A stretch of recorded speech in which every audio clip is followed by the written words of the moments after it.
Hey, how you doing? This is John, and welcome to John's Long Box. I'm sorry I didn't stream this morning.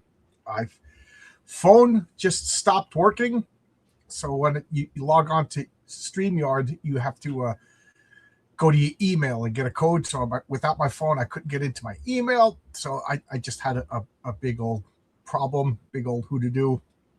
So I just there was nothing I could do. My phone was absolutely on zero charge. It wasn't charging. I ordered a new phone. By the time I got home, it was plugged in all day. It's like on 15% now. So there's something wrong with my phone. I got my email. I changed everything, set it up so I don't need to verify through my phone. So there you go. I apologize for that. So that's that's what happened today. So I'm doing Sunday comics because I've been doing it continuously for years and I didn't want to miss out. So I'm doing a late one. Uh, Let me go down the comments. This is really sad because my friend Jimmy had a rare day off to watch and then I couldn't stream, but I apologize. It was just like I said, I have to double verify to get into my email through my phone, and my phone was dead. So it just made me realize how vulnerable I am to my phone. So I got home. I was able to get into my phone. I got through codes, and then I set it all up that I took off the phone verifications. So if I ever lose my phone again, I can't get into emails. I couldn't do anything. Ben Sabar says, Good morning. How you doing? Hope you're all having a blessed Sunday. Me too. I had to go to work, but it was a good day at work. We did a wire pull. We all get together, all of us, and we pull this copper shielded, copper coated reticular. Is that the word? Reticulated wire, and it's a pain in the neck to pull, but it's fun because everybody gets together.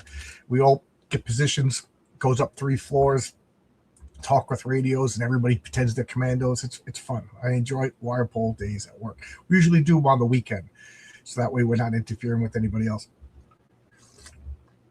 I mean, this reel was like as tall as me with cable. We put it on wheels. It was a pain in the neck to pull. We have a machine that pulls on the other end, but we got to set up reels. Like most of the 90% of the time, we're setting up for the pull, and then the pull went perfect. If a pull goes perfect, it's a good day. If a pull goes bad, there's nothing worse. This makes me feel bad too, Brittany. I'm sorry. You guys were waiting for me at Fox Pro Comics, Fox Prowl Comics. It you know it.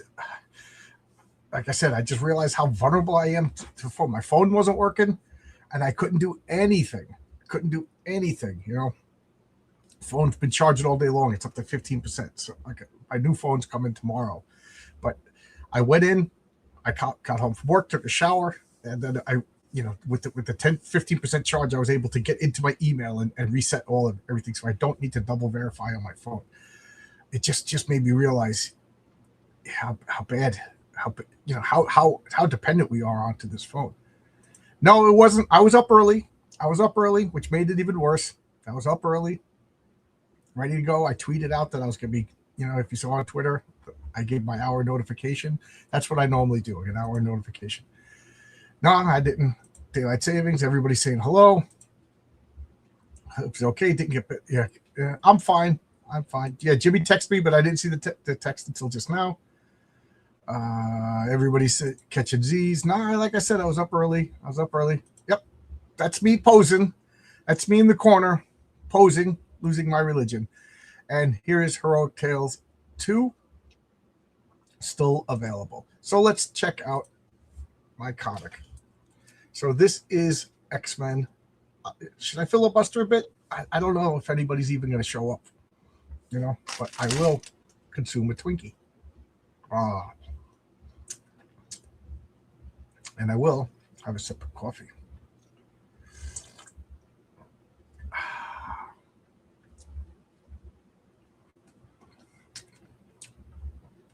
All right. There you go. There you go. All right. So I guess people will watch this later on. I feel bad. Like I said, just my phone freaking just stopped working, and it's not charging now. It's over here. It's just not charging. All right. Do we have more comments? Oh, okay. Marcus says he was worried. Yeah, I was pissed. I was pissed because I try to keep a schedule. You know, I'm pretty regimented that way. You know, so I was just upset. So here we go.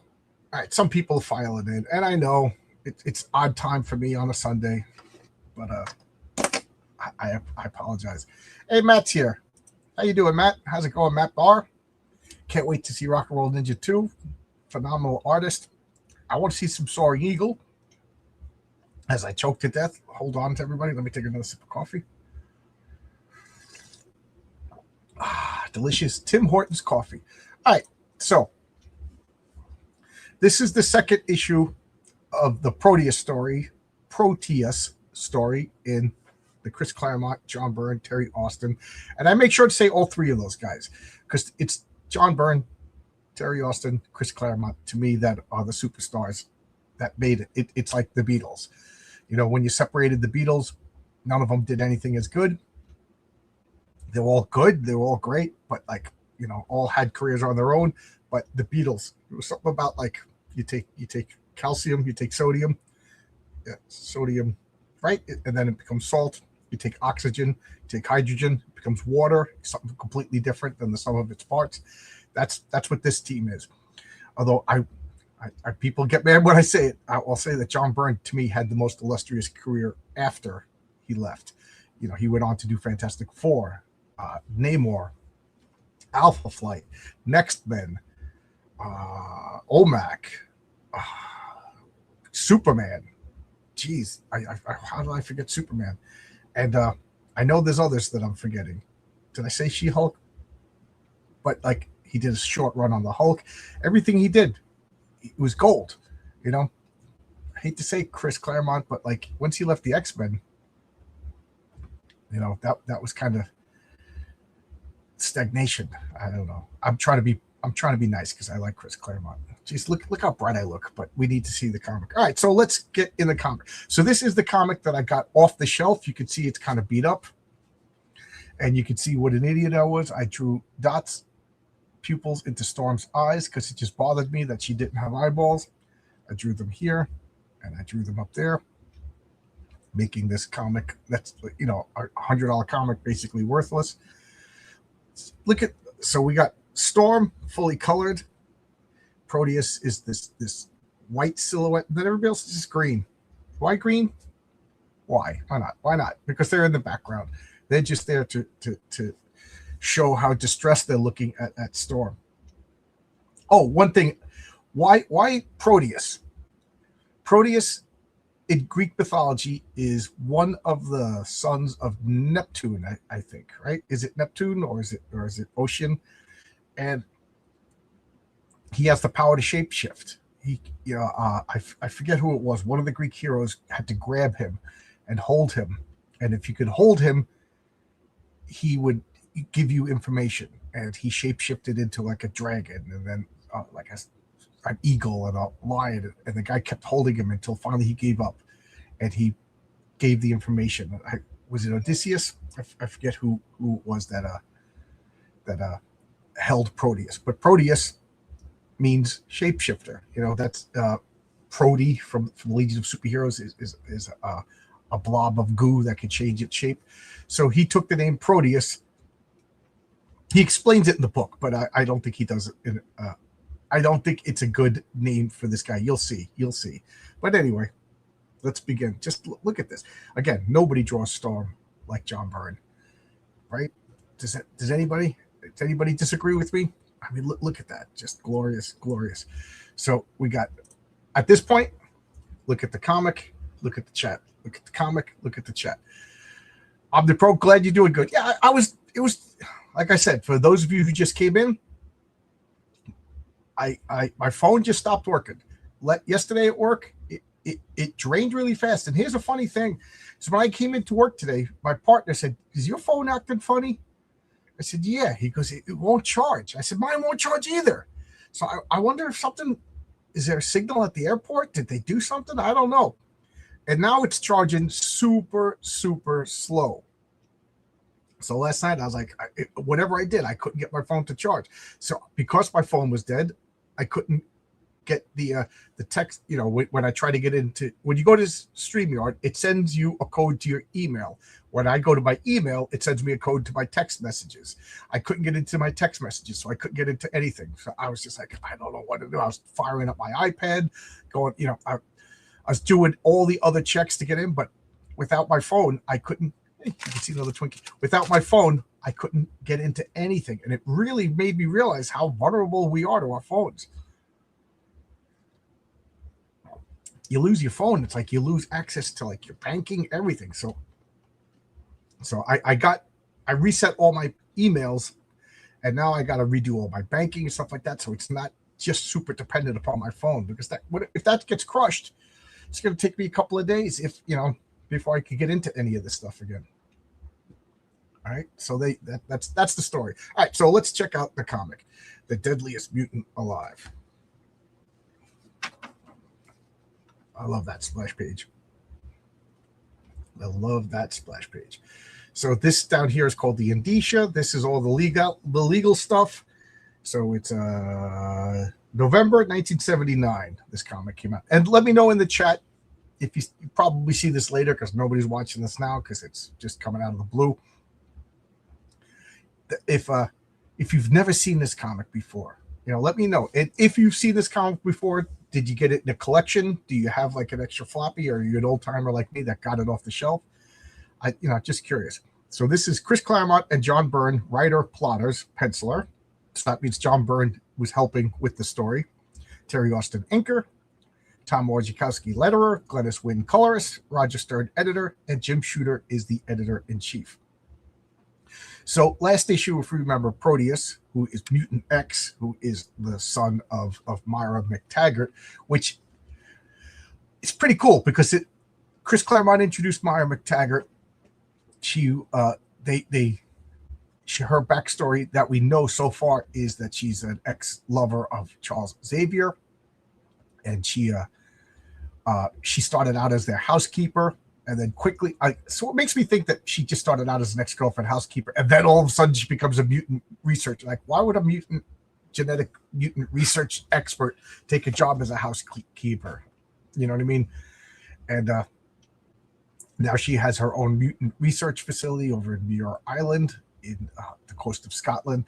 And we find out that she got interested in all of this stuff because she has a mutant son, and her child is a monster. If you saw It's Collaborate Time Friday night, I was talking about how if I was to write the X-Men, it would be a horror book. It would be, oh my God, your kid's a mutant. Like we talk about the 1%. In my philosophy, like the 1% of all mutants are ones with cool powers. I got to turn off the notifications on my iPad now. I have that on because my phone ain't working, and now it's making all these noises. Sorry I get distracted easily. I'm like a little child. So if I was to write the X-Men, it would be revealed that only like the 1%, like the mutants that we see in the comics are like the 1%ers, the top mutants. Like not everybody's a beautiful storm goddess or a cool wild man with claws, or a guy who could turn into steel. Most of the mutants are monsters, are horrible. And most of them don't even live too long. Just imagine if like you're born, all right, so you're born normal, and then maybe, during teenage years, your mutant powers activate. What if your mutant power is you can only breathe methane? You know what I mean? And then you just die because nobody knows how to help you in the time it takes for you to suffocate to death. So like, what if all of these cases of spontaneous human combustion are just kids' powers activating and exploding and stuff like that? These people who disappear, their powers activate, they disintegrate or whatever, fall through the earth, turn into shadows and they can't control it, or all of a sudden they can fly at super speeds, they fly off the earth and perish in the void of space. So by the time so people don't want kids to be mutants. Also, a mutant, I just kicked this. A mutant means that you're different from the parents. So if Storm had a child and this child could control the weather, the child isn't a mutant because that's the same as the parents. I would also say that like it's a recessive gene. Otherwise, everyone's a mutant. So it's, in my way of thinking, Scott Summers and Jean Grey's kid wouldn't be a mutant. What are the odds? Recessive genes go away for a reason. Like I maybe I'm wrong, but like dwarves don't always have dwarf children, midgets, whatever the cool word is. I don't even know anymore. But that's what I would do with if I was in charge of the X-Men. It would be scary. You do not want your kids to be mutants. And even like when you are a mutant and you survive the rite of passage of mutanthood, it's kind of like, I'm radioactive. I'm a danger. It would be that. What are the odds that you got a cool, beautiful power? All right. Well, let's check out the chat, and then I'll turn the page. Recently, I got the trade paperback of Iron Fist by Byrne and Claremont. It was amazing. These are the two dream team of comics, topped only by the Allens. Yep, I agree. Although I'm one of the few people that's still, you and me, I guess, are two people that still champion Alan Moore these days. After Byrne left, X-Men slowly drifted into navel-gazing and girl-boss moments. It never regained the heights it did with them together. Byrne was clearly a significant positive influence on the writing. Absolutely. Just like Lennon and McCartney, when they broke up, I don't think either one of them achieved. Wings was good. Wings was better than anything John Lennon did on his own, but Wings wasn't as good as the Beatles. And I don't even know. Does Keith Richards have a solo album? Does Mick Jagger have a solo album? You know what I mean? Like sometimes the bands are the good thing. You need a combination of these chemicals, these personalities. And thank you for the super chat. All super chats go towards StreamYard. StreamYard is just getting more and more expensive and less quality. Let's turn the page. All right. So now we got Storm. Oh, yeah. I'm going to go back here for a second. So Proteus attacked Wolverine and just messed him up. Wolverine has all of these senses. He's very grounded. He's a realist. And Proteus just messed with reality, did everything. And it just effed Wolverine up. He's freaking out. Proteus takes over bodies. The more energy he uses, the faster he burns out the bodies. So he's like, his original body was his body that he was born in. He slowly took over other bodies, killing them. So he's like a horror creature, like a demonic force that just takes over your body and then slowly sucks it. And he has this ultimate power. And the more he uses the power, the faster the body dries. But metal is his weakness. Metal can contain him or kill him, which makes sense since he was imprisoned in a metal cage. So I was going to call nonsense on that. Oh, what a coincidence. But it makes sense. Otherwise, he has the ability to warp it. But I'm still calling. See, there's little things about Chris Claremont that I didn't notice the first time I saw them. That's the first time I read these comics. There's little like the plot is the plot, unless I need to break the plot. These are the rules of the plot. But this is another one. Mutant X is metal could contain him or kill him, but he clearly was warping around Wolverine's claws, which makes me believe that most of his powers are illusionary. Right? Otherwise, he could have just warped the metal box that contained him, the prison that contained him. So that's what I'm thinking. That's until this issue proves me wrong. That's what I'm thinking. So he's lying that I can control reality. What really, it's just like phantasms in your brain. So now I'm going to finish the chat and then turn the page.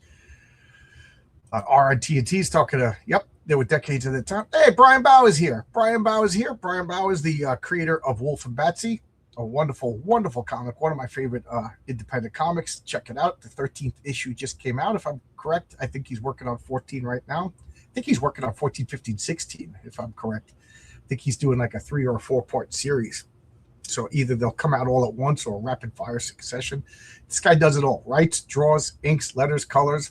I mean, it's easy to color black and white comic, but he colors the covers and things like that. Great comic. So this has got to be up his alleyway, because this is like superhero horror, if you ask me.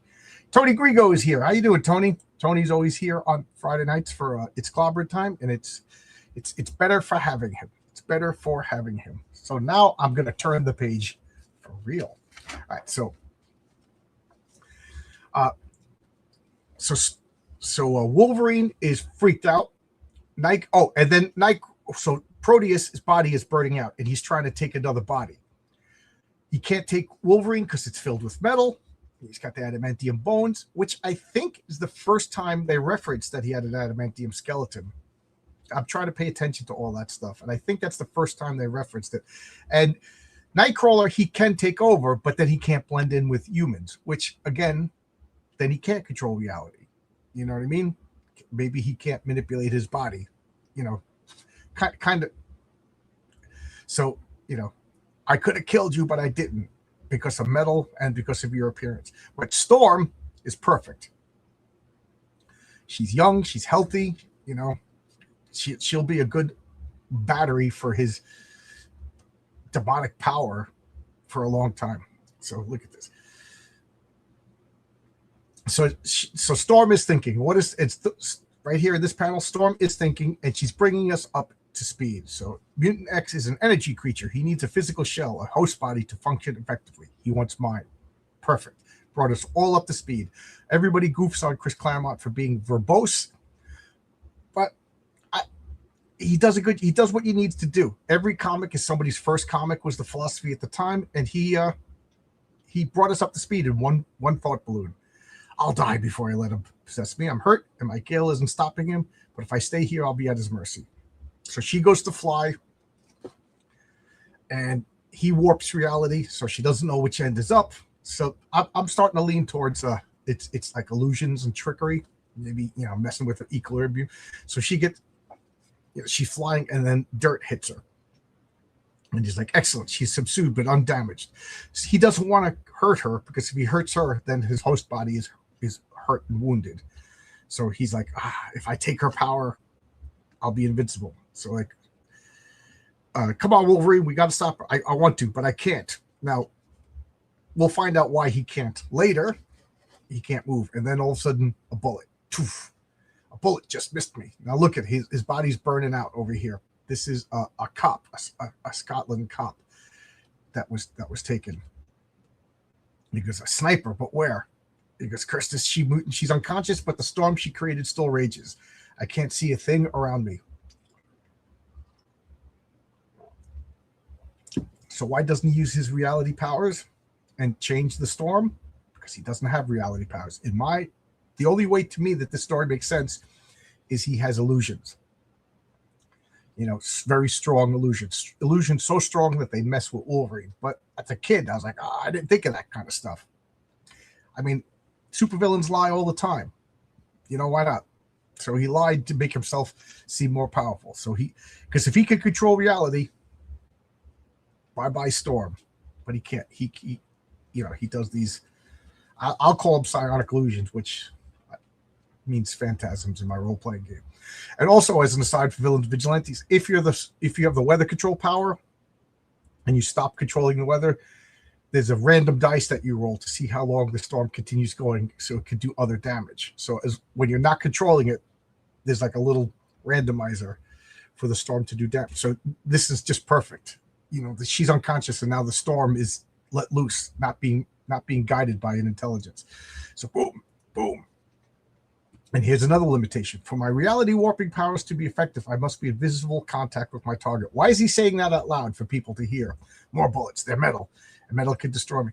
Because if he makes, again, this is my mind making sense of this story. If he makes visual contact with you, that's him projecting the illusions into your brain. He's not, in my mind, he's not really warping reality. But then he does warp reality later on, as I see. All right, so now we cut back, and it's Myra McTaggart, his own mother. She's got the sniper. I love you, boy, but I love the X-Men too. I'll not let you harm them. So she's got this thermal scope, killing shot, and boom, Cyclops. What are you doing? Cyclops, you bloody fool, you spoiled my shot. Now, normally I'm just like, take him out. But I could see Cyclops' point right here. He doesn't know the full story. He doesn't know the danger that they're in. He doesn't know the nature of Proteus at this point. So, I mean, he does know he's a killer. All he knows is being sniped. So, I don't know. I buy Cyclops stopping the shot. It kind of makes sense. So let's. Oh, a lot of comments. Soda Jerk Classic. Good evening. I had this along with the last issue. Read them both as reprints. Okay. When you said about the X-Men being the 1% of mutants, I believe Grant Morrison had lesser power mutants. I'm not. Yeah. Okay.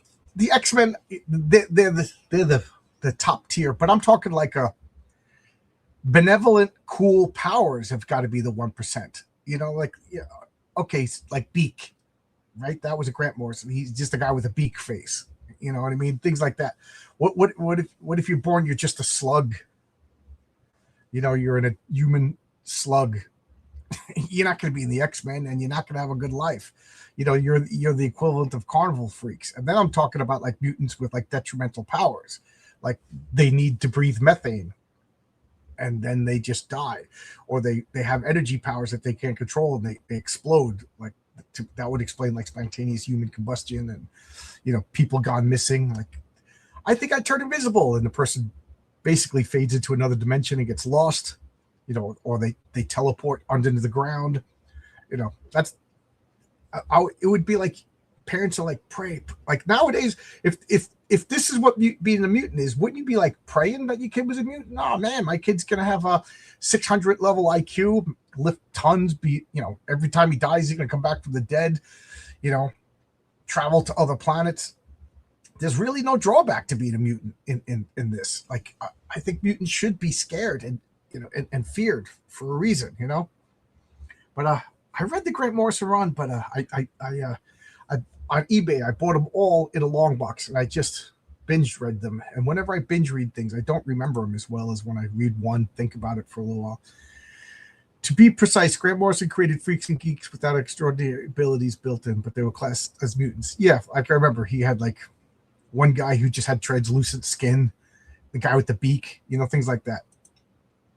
During the Krakoa arc, Proteus was resurrected and now belongs to a team called the Five, which includes Gold Balls. Is that real? Hope Summers, Tempest, and Elixir. Elixir's a cool name. Is Gold Balls really a name? That is awful. Hey, Zach Tenn's here. I got the double blessing today. Thank you. Like I said, it was just my phone. I appreciate everybody being concerned. I'm seeing all these text messages. I didn't even get a chance to respond to them yet. Which writer do you think understood how the powers really worked and wrote them as such? Obviously, Stan Lee, Jack Kirby. They created them, so they get to say whatever they want. Chris Claremont did a good job, although like he set up rules and then kind of broke them every once in a while. I think everybody does. But Len Wein, Roy Thomas, the classic writers. Who the heck would resurrect Proteus? Yeah. And now, so they resurrected Proteus, and now does he still need to feed on human bodies? Like, are they just like, who cares? They're not really humans. They have animal souls, So now they're responsible if Proteus kills anybody, right? I didn't read the Krakoa era, so I can't speak on it. I don't like the name of Gold Balls or eggs. How about Orpheus? Oviparous.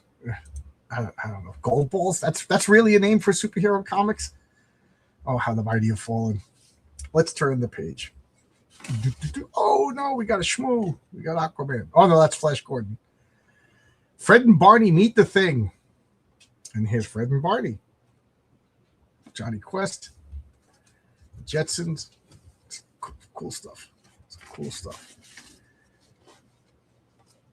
So I like this. So, is this girl bossy? No. This is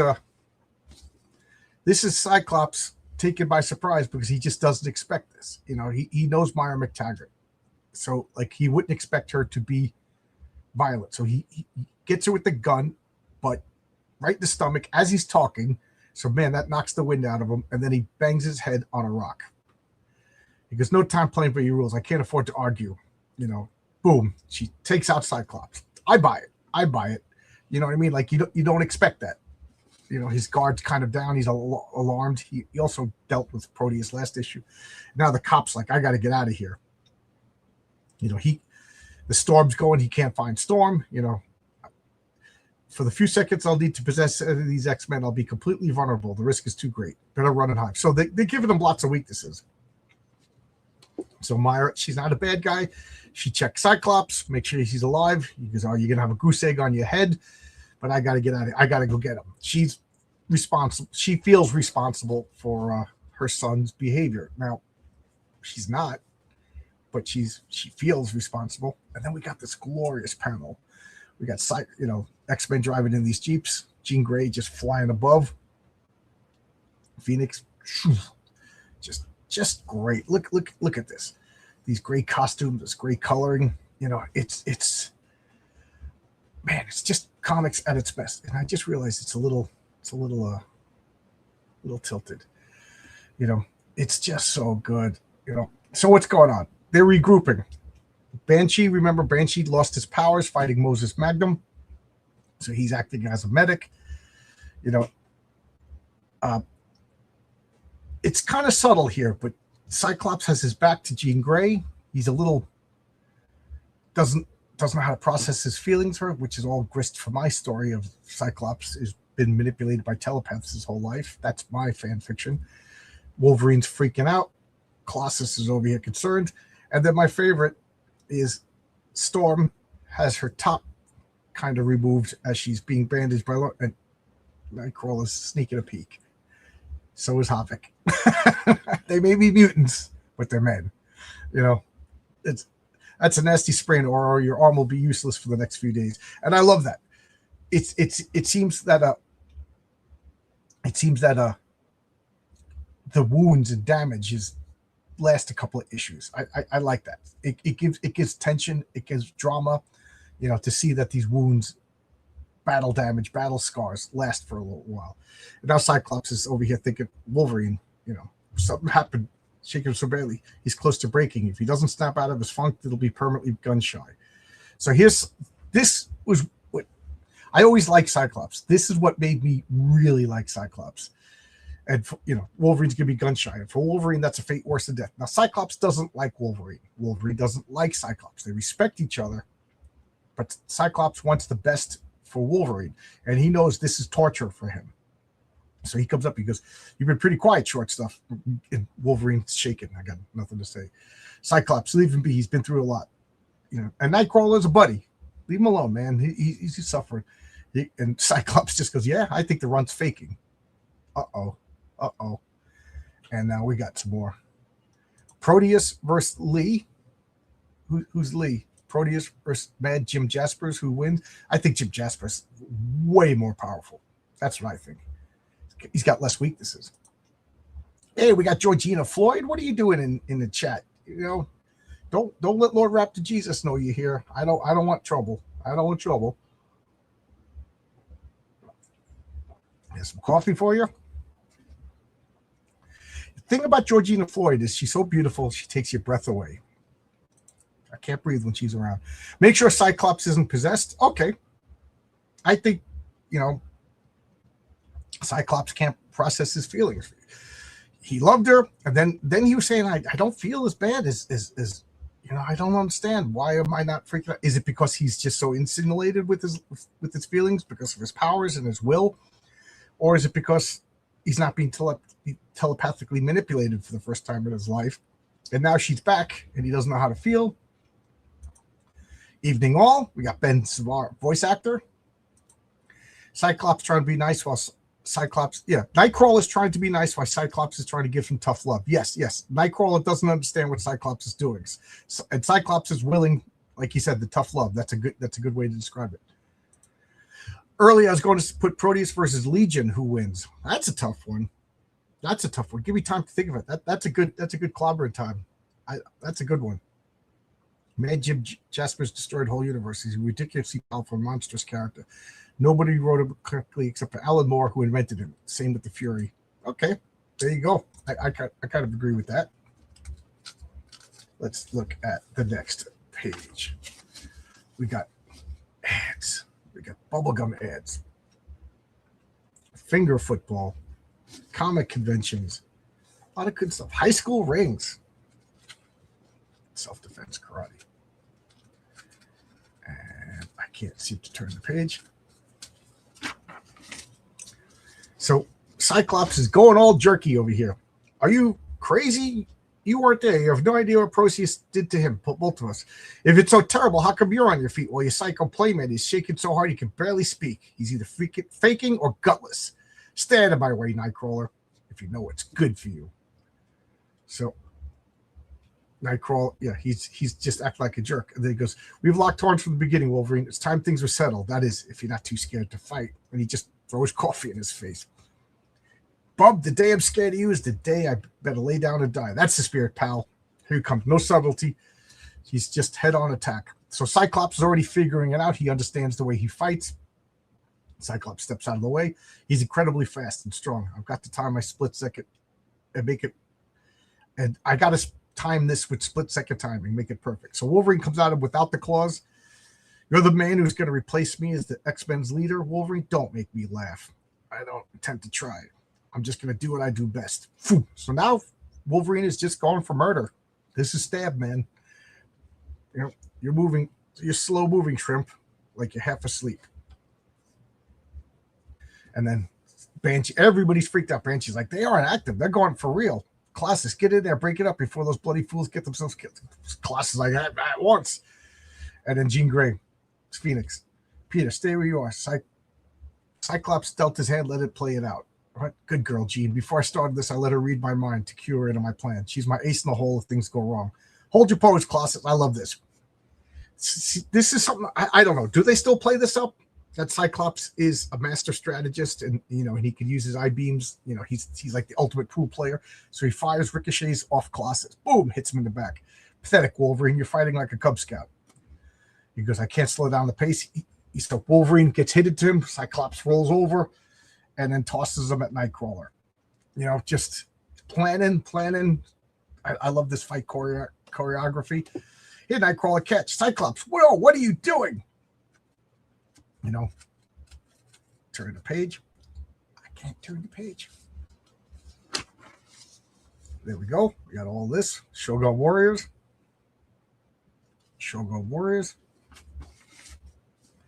And Nightcrawler teleports. Bam. And then Cyclops is just like, how many times have I told you a stunt like that leaves you wide open? So he just blasts Nightcrawler. And then Storm, who has no idea what's going on, she goes, I don't know why you've turned, I don't know why you turned on your friends, and I'm not going to let it happen by anyone. So she fires lightning bolts. So I love this. He fires under the ground, knocks her down. Boom. I got to keep her rolling, keep her on her feet. And he goes, now I better quit while I surrender. No way, Summers. You ain't getting off that easy. Proteus is still on the loose, mister. If you want a rematch, I'll have to wait. For one Cyclops, my anger matches Wolverine. If Proteus is so important, why did you stay in this insane battle? Consider it a session in the danger room. She's like, danger room? Phoenix is like, Proteus gave you three a pretty rough time, or you're all relatively unhurt physically. Scott's way of making sure there were no psychological after effects. I was testing myself as much as you guys. Mora decked me so easily, I thought I might be losing my edge. I was worried about you, Wolverine. You had good reason, Wolverine says. I was spooked good. You took a hell of a risk starting this fracas. I love tough guy talk. Boss, at the end, I wasn't joshing. I was in a killing mood, almost crazy mad. I ain't thought much of you in the past, Psych, as a team leader, as a man. I was wrong. Thanks, Wolverine, a lot. I'm afraid we're back at square one. So now, Sir Proteus doesn't show up on the Cerberus detector. You know what I mean? Oops. Cerberus can detect all the mutants, except when it doesn't. And neither does Myra. She's normal human, not a human. But now they say she's a mutant later on. Why doesn't Cerberus? Because her son doesn't pick up on the mutant. Because Proteus seems invisible to my telepathic as well. I'm sorry, I should have told you sooner. That's okay. Can't be helped. So now we're setting this up. So Proteus can't be detected by any means except direct observation. He can control reality, or can he? could, you know, he could be imprisoned by metal or killed by metal. And what else? Oh, he's vulnerable while he's transferring. And I'm trying to think of the other rules that they established for Proteus. There's something else, but I can't remember. Oh yeah, he burns out his bodies. Which is why he burnt out the Jamie Madrox's multiple man body really quick, because it's not really alive. I love the multiple man concept, making duplicate powers. I never read the Peter David multiple man series. Like, I wondered, do they explore the philosophical consequences of being able to replicate yourself? You know, do they all have free will, or are they all subordinates? You know, what happens if one wants to stay alive, it doesn't want to be reabsorbed? I just love all that stuff. Gonna check all the comments. Tony Grigo says, earlier I was going to put Proteus versus Legion. Who wins? Oh, okay, I already saw that. So I already saw the next comment. Omnipro B says, on Krakoa during the resurrection process, the Five are able to do gene editing and remove any detrimental power flaws a mutant has. So a lot of evil turned good at this time. So they remove free will, you know, remove consequences to actions. You know, don't worry, we're going to bring you back to life and remove your free will. They're clockwork oranges. Everybody's saying hello to each other. Matt Barr says, Cyclops is a regular John Wick. I know, yeah, he was thinking about, which is why I called BS when Storm took him out, a depowered Storm fought Cyclops. That was girl bossy, but that was after John Byrne left. Proteus has a lot of Fae-like powers and weaknesses. Good point. I didn't even think of that. Good point. Like, you know, Fae, like fairy. Cool. I didn't think of that. I love that. All right, let's turn the page.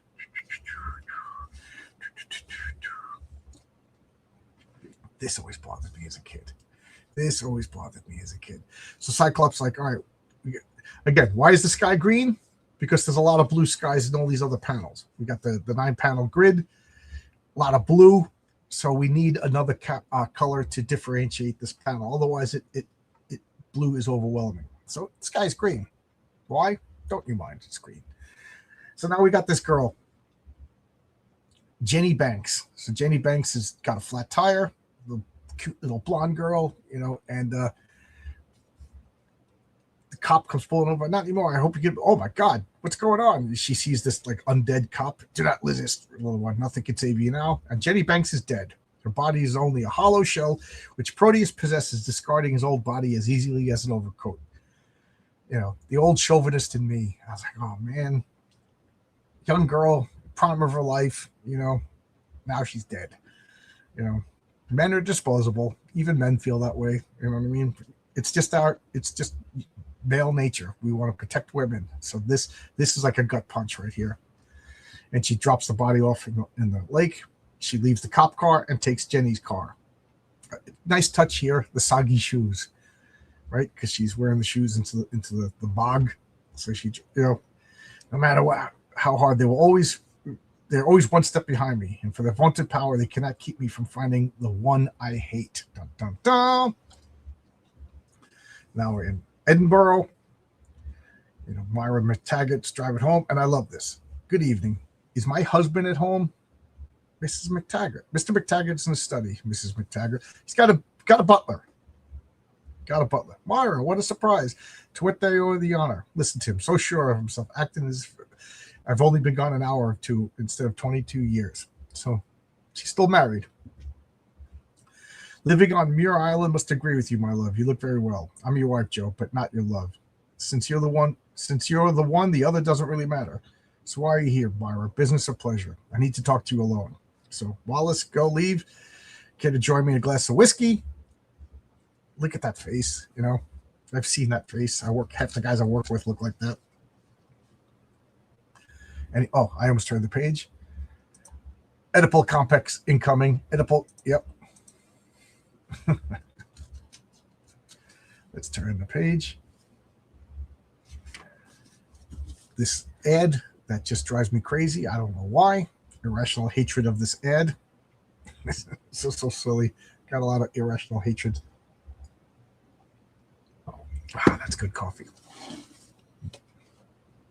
All right. So here, this is pretty crummy. If it's about a divorce, the answer is still no. I find it too useful politically being married to a Nobel Prize winner. If you truly love me, Joe, if you wanted to see me happy, you'd let me go. You're mine, Mara, and you swore before God to love, honor, and cherish me until death. I intend to hold you to that. I'm here to give you a warning, Joe. When you said our fond farewells in New York all those years ago, you didn't just put me in the hospital for a week. You left me pregnant. A lot of information in that. So I'm going to read that again. I'm here to give you a warning, Joe. When we said our fond farewells in New York all those years ago, you didn't just put me in the hospital for a week. You left me pregnant. You have a son, Joseph McTaggart. And may God have mercy on us both. I believe he's coming to Edinburgh to kill you. You know, he's like, huh? A son? I have a son and an heir, and you kept him from all these years? How dare you, woman? Not a move, not a word, not even a sound, Joe, or I will do now what I desperately wanted to do 20 years ago. You're insane. No, Joe, damned. Thanks to you. Just such a good page. Well, Moira, you warned me. Your conscience is clear. Now get out. And she's leaving. She's leaving just holding this big revolver in her hand. Just walking down the street in Scotland. I love the boy, Joe. I tried to teach him to love, to care, to be kind, but all he saw was the pain you caused and the hatred I felt for you eating away at my soul like a maggot. I tried, oh God, I tried, and I failed with my son, and I failed now. You know, she's crying. Whole page of just drama, soap opera. I mean, this is comics. Comics is soap opera. Soap operas with flame powers. Soap operas with laser beams. Soap operas with mutants, you know.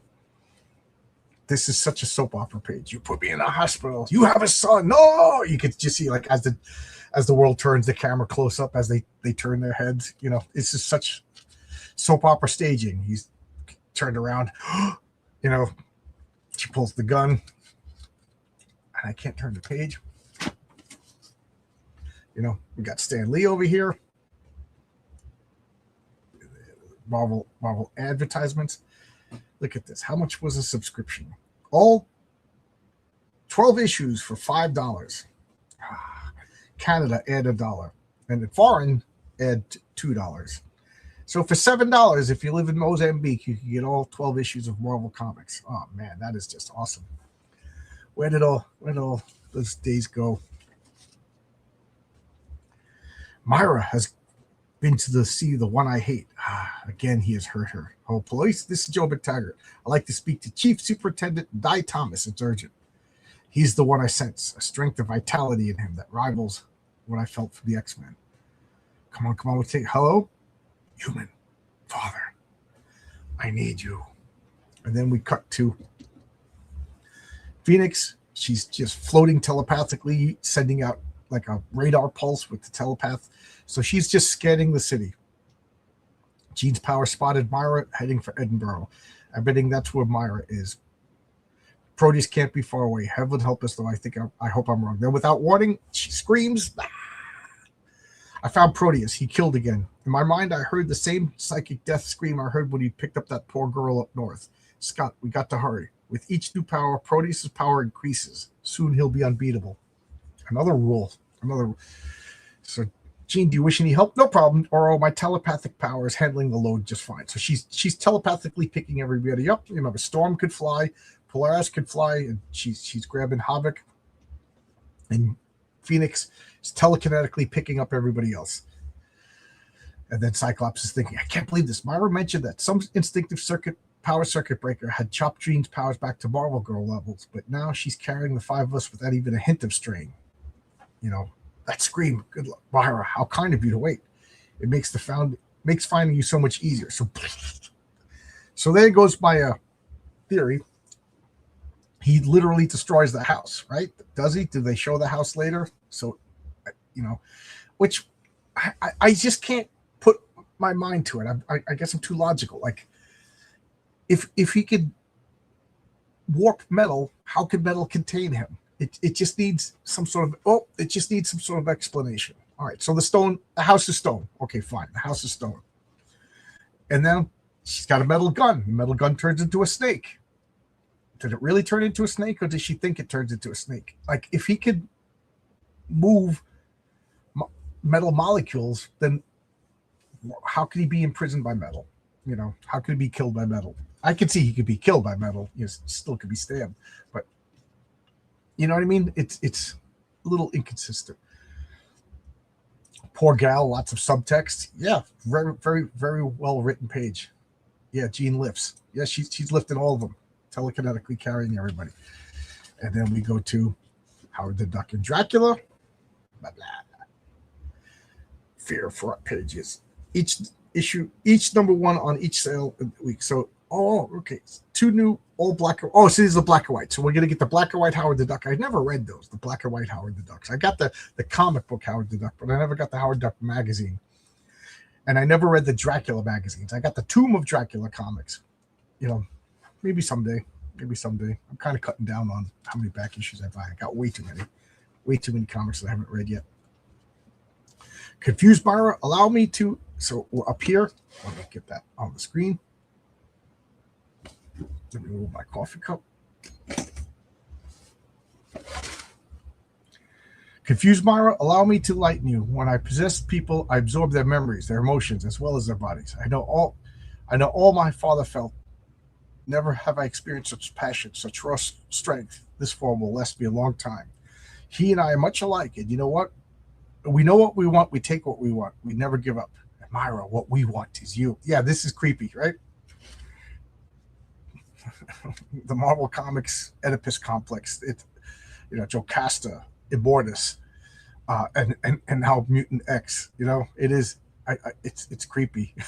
I forgot about that. So I love this, that they're all flying. I'm picking up Myra's thoughts.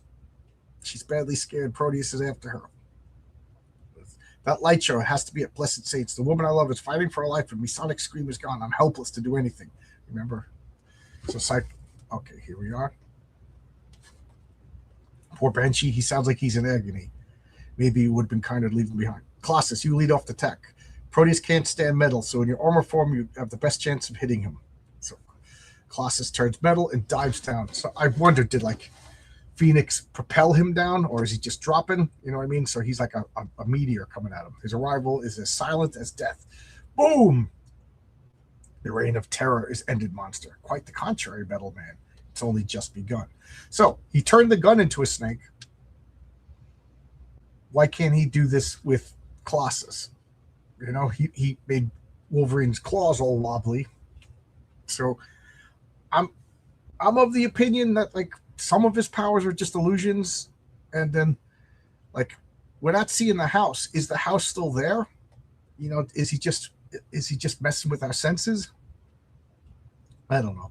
What happens next is impossible, yet it happens at the same time. As Proteus lashes out with his power to warp and reshape reality itself and twist gravity 90 degrees, sending Colossus and everything around him fumbling down the street. So, is this really happening? Colossus is falling. So, every time I think one thing, it does another thing. So his power is inconsistent.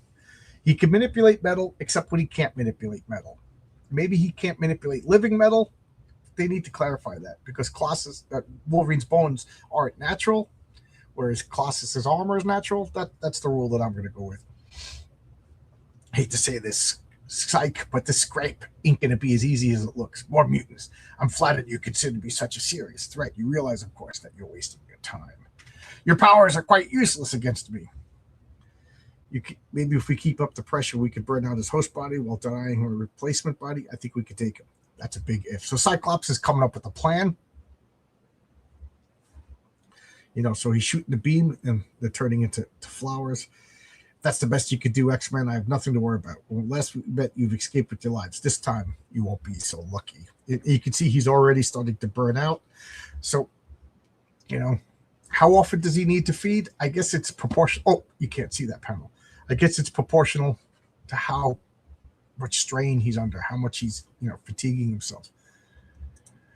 These are some of the creepy tendencies that Claremont has that Shooter talked about. Yep, I forgot about these 2 panels. It's literally been over a decade, probably close to 20 years since I read this comic. Let's turn the page. Hey, we got Warriors of the Shadow Realm over here. That's my. I talk about this every time I see this ad. I've seen Warriors of the Shadow Realm before I saw Lords of the Rings, and I was all excited to see it. I was like, what is this? And then my friend told me about Lords of the Rings, and then we watched The Hobbit. Then we watched the Ralph Bakshi Lord of the Rings movie, and I was like, oh, yeah. But I never read it. I read the Marvel premiere issue, and I don't really remember it because it's just like the middle issue of like 12 story issue. So now I got it all lined up.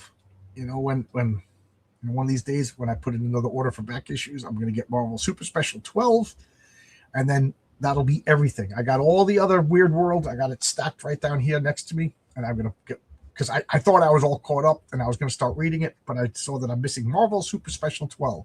I'll put that on top, and I'm going to read Weird World in order for the first time, complete. I hope it's good. All these, it's been building up for 57, for 50 years. 50 years I've been building this up in my, I'll say 45 years. And we got Captain Marvel giving Twinkies. Captain Marvel visited me earlier. We got some Twinkies. That's why Captain Marvel is still revered.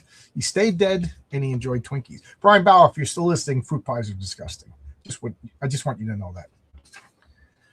All right, so now we got the last page. When we last met, Proteus, you caught me by surprise, and even then my psi powers nearly tore you apart. Say your prayers, Butcher. So Jean Grey's posturing. She's gonna rip them apart. Not yet, Phoenix. I'll face you on my own terms. Until then, you and your friends stay back, or Miss Myra McTaggart dies. Don't listen to him. My life is negligible compared to those he'll destroy. If he isn't, bloop, and then he just warps reality. So he just distances himself. You've said enough, Myra. Leave me now, X-Men. Remember, a neck is such an easy thing to snap. Or consider this: push me too hard, and I'll possess Moira as easily as I did her husband. And then it's like a bench. She's like, husband, Cyclops. What are we going to do? If we attack, he'll be signing Moira's death warrant, or worse. But if we let Proteus escape, we won't. Proteus is the kind of mutant Professor Xavier created the X-Men to protect humanity against. I'm sorry, Shion, but Moira's right. Proteus must be stopped, no matter what or who the cost. The action of the tiger. So X-Men regroup. We got this wonderful group shot here. Everybody's here and in costume except for Banshee because he has no powers. Look at all that. We got a little Colossus in the background, just ready to go. And I always like to check out the people who write the letters page. So we got Laura Webb. So she wrote a big long letter, and then they wrote a big response. So one letter. We got the Revolutionary War figures and Legos, and then we got X-Men over here. So there we go. I love this. Bobby, hey Bobby, how you doing? Good to see you. Cyclops locking in, tunnel vision. Yeah. And there you go. That's X-Men 127. As usual, I'll keep talking as long as the chat keeps going. But I love this comic. I freaking love this comic. It's so good. This whole story is good. This is like a horror story. You can take out the X-Men and just make this a horror villain, you know? What is hitting me in the foot? Okay. It just works on so many. Well, Brian Bauer, somehow we remain friends despite your anti-hostess fruit pie propaganda. We got to have like the Sharks versus Jets, pies, Twinkies, like a little dance fight. The Revolutionary War figures piece was done by Russ Heath, famous Lone Ranger artist. Oh, cool. I didn't know that. Okay, so John, why did you choose to go live when you did? I was talking about this earlier. I woke up on time, even though the times changed, made my pot of coffee. I got a Sunday ritual. I let my wife sleep in. It's like the one day a week she can sleep in. So I sneak down here. And I tweeted, live in 1 hour. We're going to do Sunday comics. And then 10 minutes before I go to live, I turn on StreamYard. And it sends me a message that I got to go into my email to type in the code. That's how StreamYards work. Okay, I go to my email. My email is double protected. I got to go text message. I completely forgot my phone was broken. My phone's broke. Doesn't work. Stopped working. Stopped working yesterday at work. It just won't charge. It died last night. I had it plugged in all night. My phone will not accept a charge. It's now like on 16% after charging for nearly 24 hours. So I couldn't get the text message. So I just couldn't stream. I was doing everything I could. I was using my iPad, but nothing but my phone gets text messages. So I couldn't get the text message to unlock my email to unlock StreamYard. So now that it was at 15%, I went in and I changed everything. So I'm not as dependent on my phone. It was like, oh, cool. It's a double protection. I got to check. But if I stomp on my phone at work, I can't do anything. I can't do banking. I can't do. So I was like, oh, my God. And then I had to go to work. I went to work for overtime today. And then I came home from work. And I said, I don't want to. I've been doing Sunday comics for like 2-3 years. I don't want to break this. You know, it's been an unbroken stream. Once I pre-recorded it because I had to go to a wedding. So that's why it is what it is. Once I when we work Sundays, we tend to do 1 to 8. So instead of 3 to 11, that way because my foreman doesn't want to drive home. He lives out in Pennsylvania. So I did one stream pre-recorded at 10 o'clock, and then this is my second 9 o'clock stream for Sunday Comics. So there you go. There you go. People saying hello to each other. Today I'm working on Sunday. Yeah, I worked yesterday. I worked Sunday. I worked last Saturday. Like I'm going on my 21 days, no days off. Oh, you work today? Okay, yeah. It's time and a half. It's good money. And on the weekends, a little inside information. On the weekends, on most electrical jobs, we do stuff that can't be done during the week.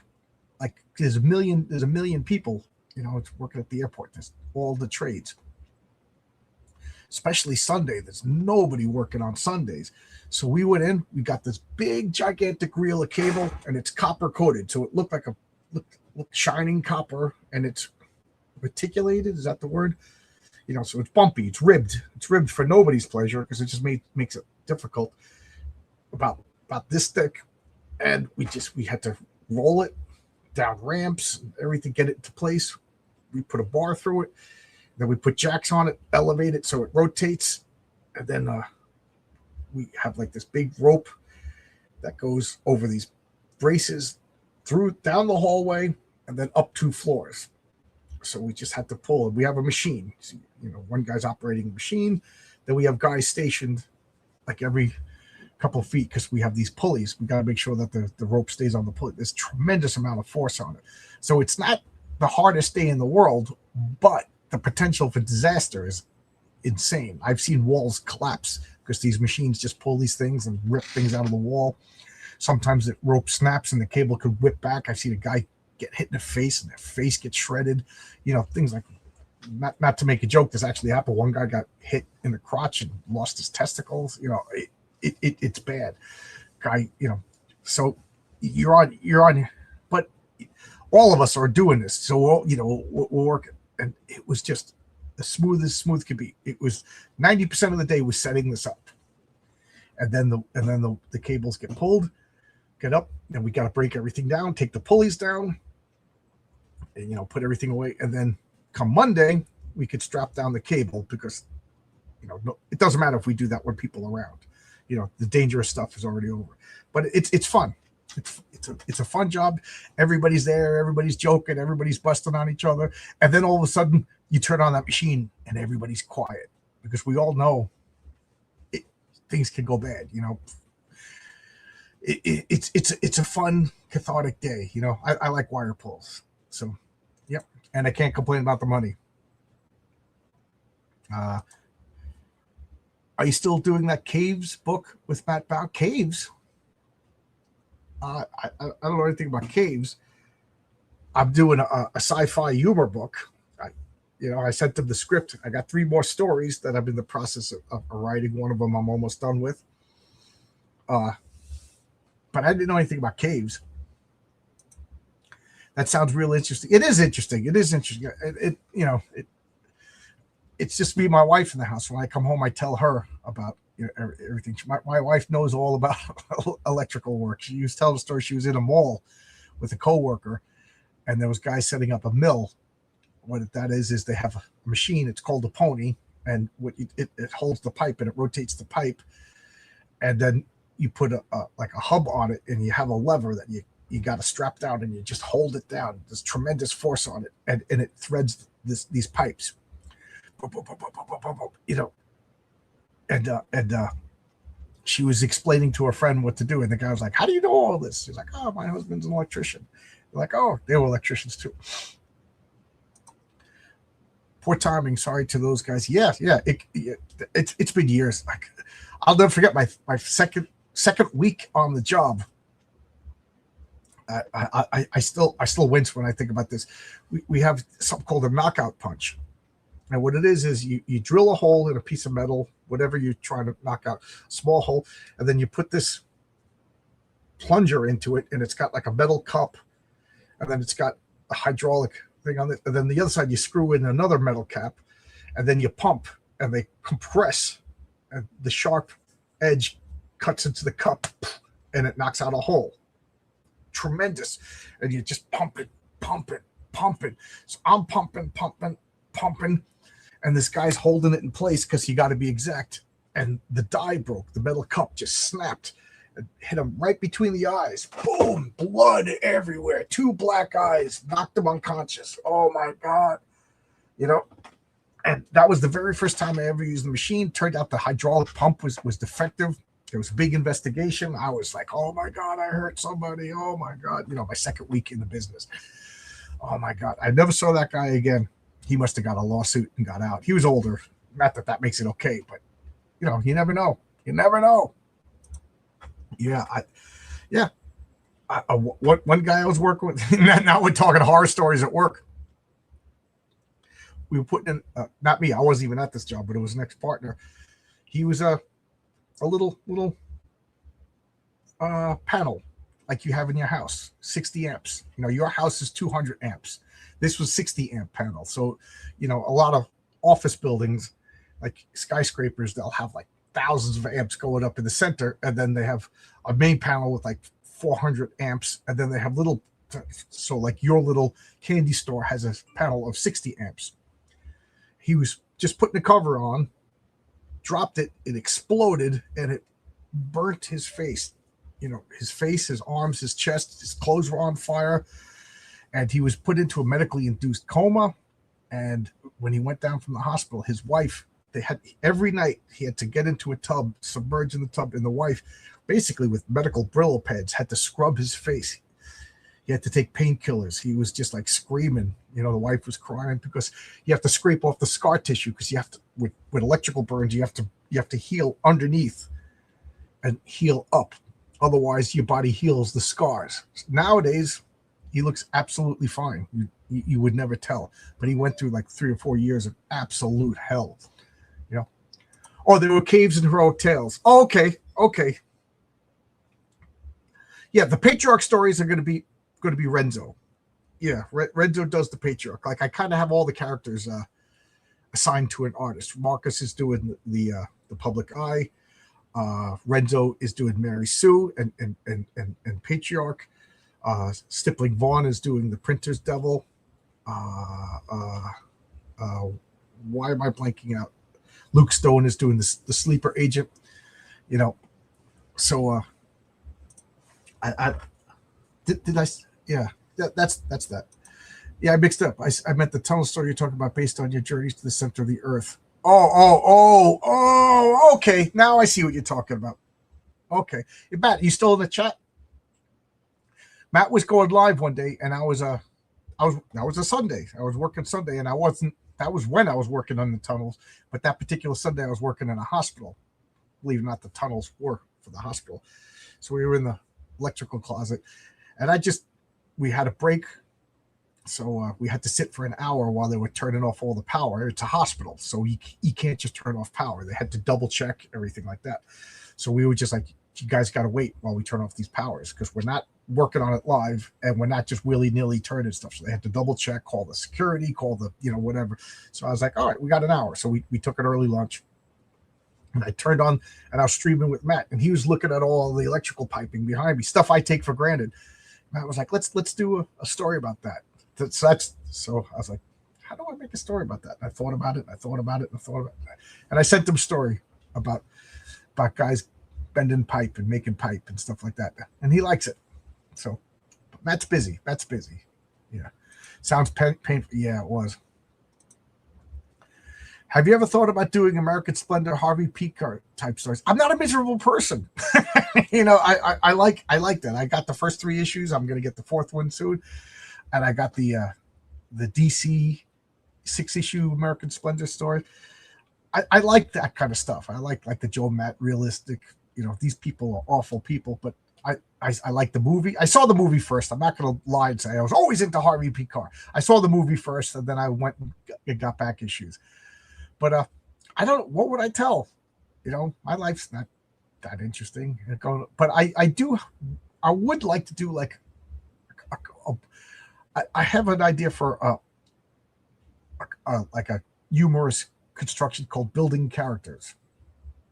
Makes sense, right? We're builders, characters.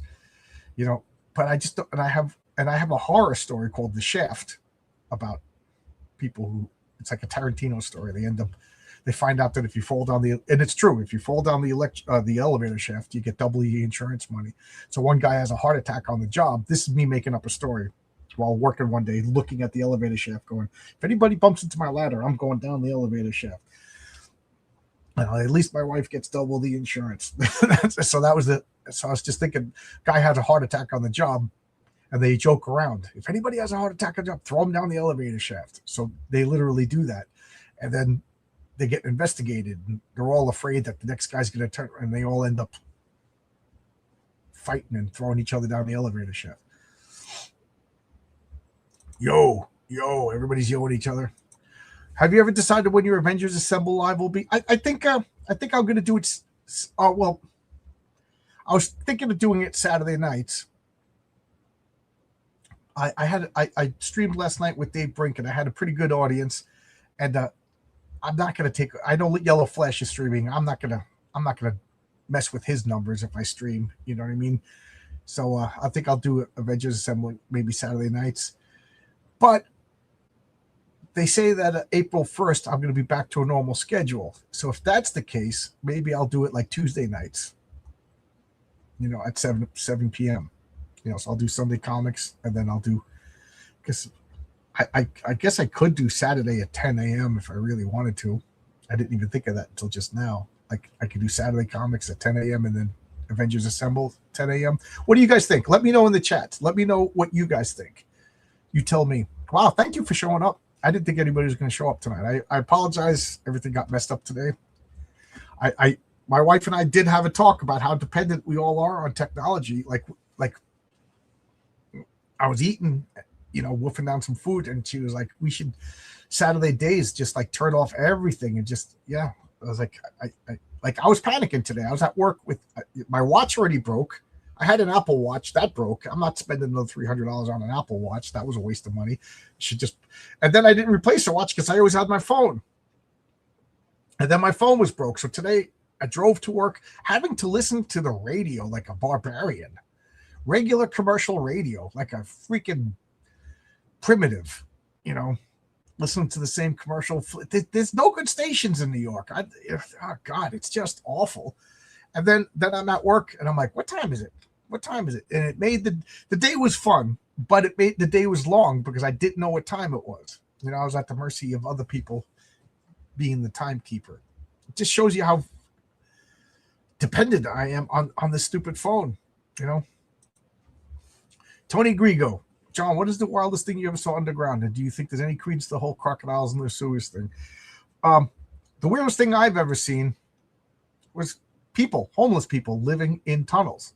They live there. They do. I've seen it. And when, there's safe ways to go down into the subways. The workers don't jump onto the platform. You go down to the end. There's steps.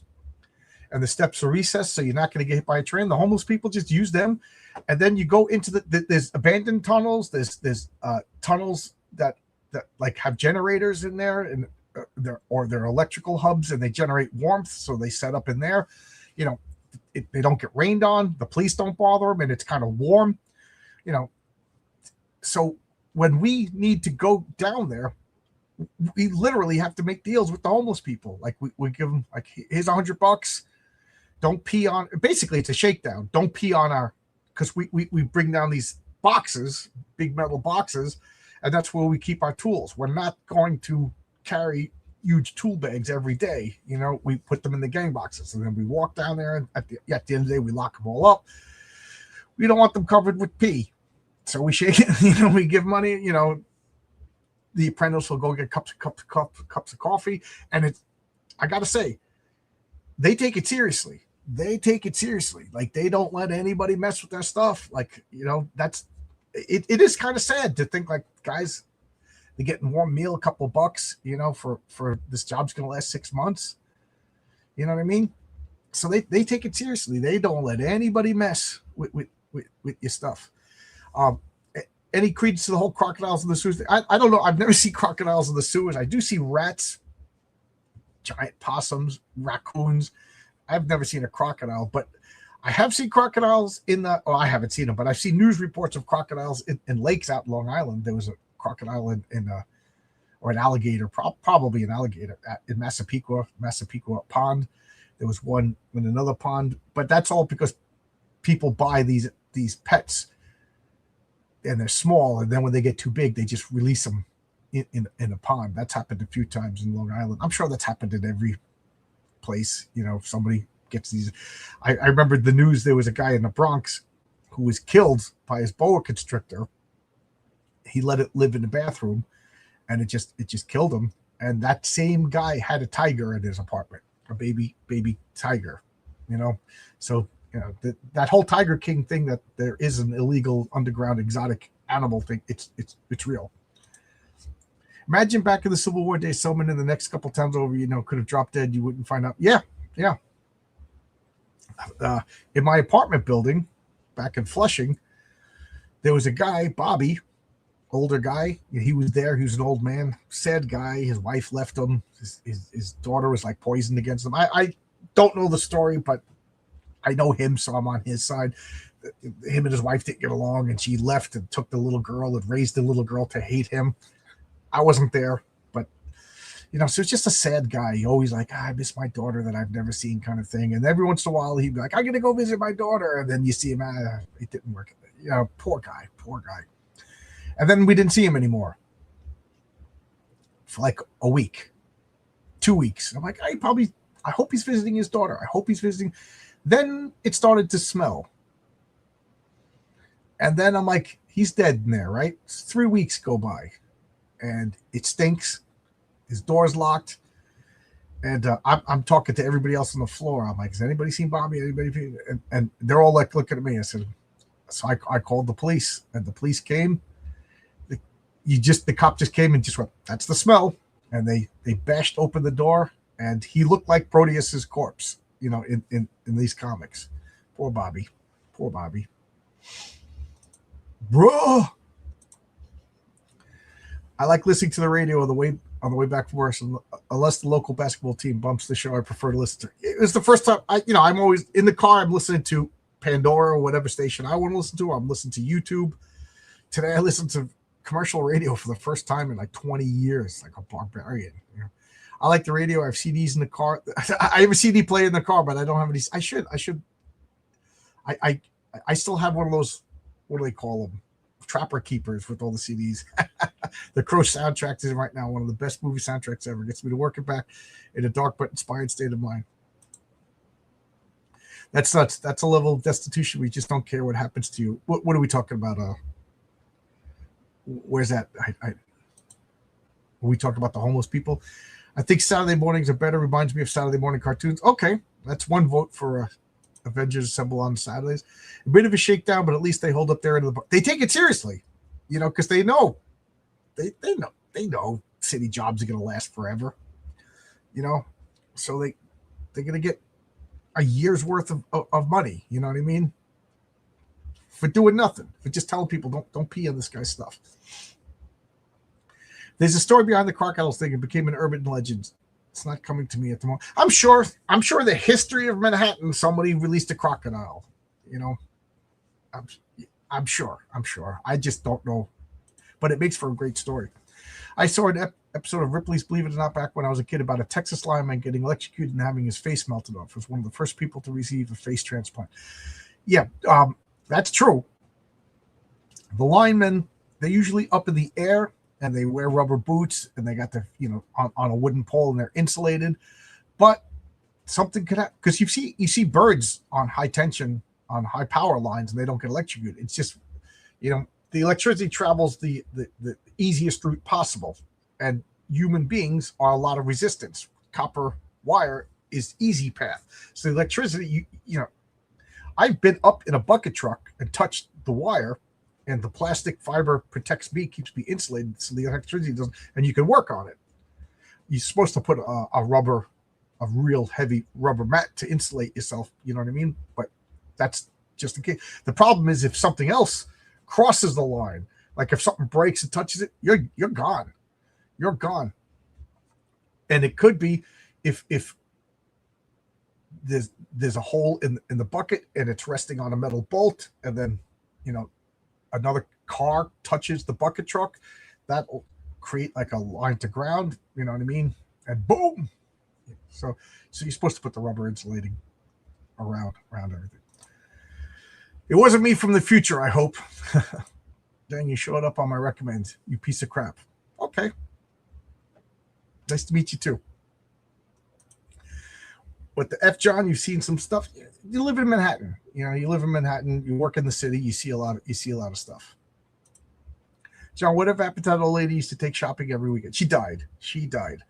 It was really sad. She lived 3 floors down. She was one of the original tenants in the building, Ellie, and I took her shopping every Sunday, and we go to the diner and get her out of the house. Oh my God, her apartment was disgusting. And when I moved, you could see the panic in her face. She goes, "What about me?" I said, "I'll still come and get you. So she would call me, and instead of every week, it was every 2 weeks.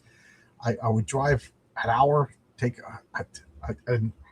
I hated doing it. Her apartment just got grosser and grosser and disgusting. But I'd take her food shopping. I'd come in. I'd do whatever she wanted. Her carpet. She wanted me to put in this shed carpet. So I installed the shed carpet. And then a year later, I had to rip out the shed carpet because it was just filled with gross food and, poop. So and then she called me up. We gonna go shopping? You gonna go shopping? I don't feel good. Let's go shopping. Okay. And by the time I got there, ambulance had already taken her to a hospital. Now, what I get mad at is the apartment complex wouldn't tell me what hospital she was in. So I was calling up hospitals. I was calling up homes. She never came home from the hospital. She went to like a facility, like an assisted care facility. And I never saw her again, and then every time I'd call up, like, "We can't tell you, you're not family." I'm like, "She has no family." I said, "You know me. I've been doing this for 15 years. And she passed away. I always wondered if she was wondering where I was, was she conscious? I don't know. So she called me up. "Can you take me food shopping? I don't feel good." "Okay, I'll be right there. I'll be there in an hour." And I never saw her again. Whenever I'm going to take a long drive, in order to keep myself from falling asleep, I always keep a couple of jalapeno peppers in the glove box. Now, there's an idea I never would have thought of, and I bet you it works. I always have a cup of coffee or a can of soda in the car. Right now it's cold enough so I can keep a can of soda right in the cup. And, if it's going to get freezing, I take it into work with me. But I just the act of drinking something cold and then the caffeine keeps me awake for the ride. A fried bird shut down a business I worked at for a day. Yeah, it's funny. I was working at the police academy. We were building the police academy in Queens. And here's a little bit of inside information. The power coming to a building, at least in the 5 boroughs, belongs to Con Edison. So once it comes into the building, it's the contractors. So a bird landed on like a wire, and it went on fire, which meant that it was improper. Con Edison does whatever they want. They break all the wire gauge rules. They do whatever we want, but they're the legal monopoly. You know what I mean? So you can't tell them what to do. They are the electrical police. They do whatever they want. This pigeon went on fire and took out the power for the building for 2 days, and we couldn't do anything. We had like 50 electricians right there, but we cannot touch it. That's Con Edison's. So a pigeon took down the police academy for a couple of days. Poop? Yes. She was in her upper 90s. You must not remember. I remember you, RJ's bigot sidekick. Oh, okay. Yeah.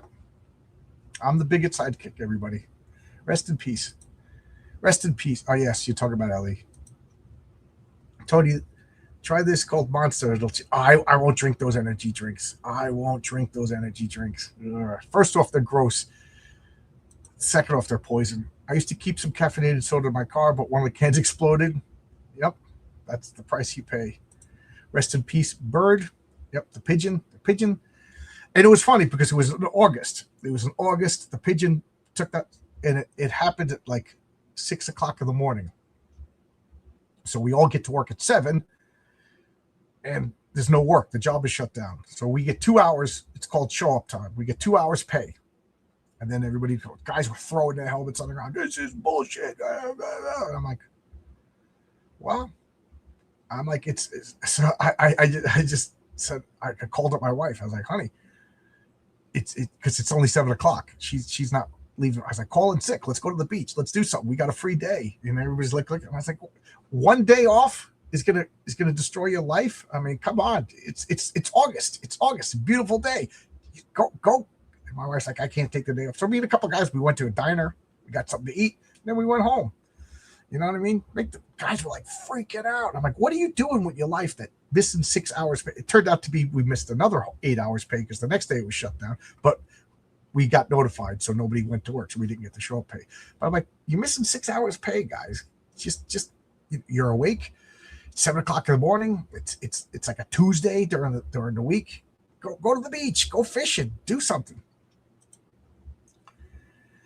Privacy laws cut both ways. So at least you made your part of that, ladies. Yeah, I kept telling her, you got to let the office know. You got to let the office know that I'm like, your contact. I'm your emergency contact. Oh, I did.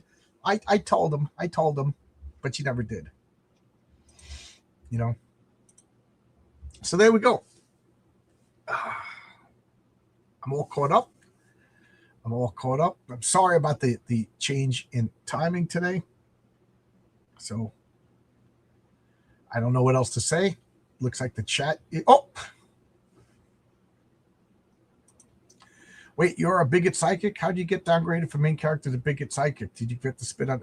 Yeah, I'm a bigot psychic because I have this thing called pattern recognition.